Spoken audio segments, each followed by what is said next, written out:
I'm Laura Lee. I'm an Executive Vice President at Circadence Corporation, focused on cyber training. So in looking back in history, back in the 1890s, women were very big in astronomy and doing the calculations. They were called computers.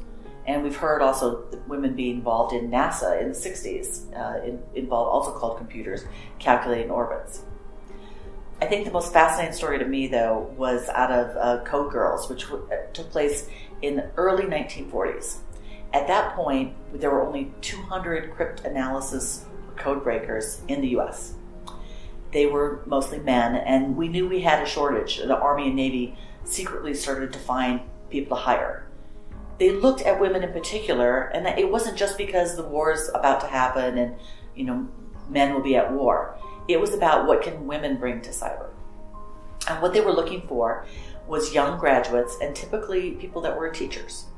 And they said they were looking for people who understood math, obviously, and literacy, because a lot of cyber and code breaking deals with pattern analysis and frequency analysis.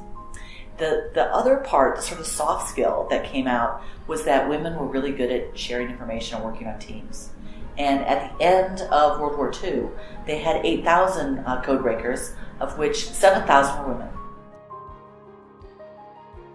Women in cyber today, there's a couple of things if you look back in history that we could use today. One of them is the recruiting. There's not that many women in our field, and we're catching them too late. Getting people in cybersecurity when they're in middle school, I think, is going to be the best approach, particularly 7th and 8th grade. Girls can build their confidence in cyber, learn what it is. They're not overwhelmed with all the other activities in high school. And I think that history says that we need to get technical STEM programs with women earlier. So having girls look at cybersecurity when they're in middle school, I think they have to realize that it's not just computer science.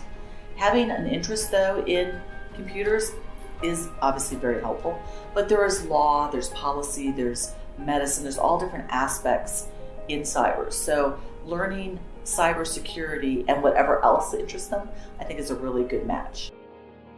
So considering a field in cybersecurity, you need to, one, you want to love solving problems, because that's really what it is. I think for girls getting involved, there's a lot of programs, girls who code. Coding is a good foundation for cyber, and a lot of online resources to just build their confidence and realize that it is a fun field. It's not, I think one last point for women, which is kind of why I got into it, is it's a great career because it's always interesting. It changes. And it's one that you can do and be a parent, because you can do cyber anywhere.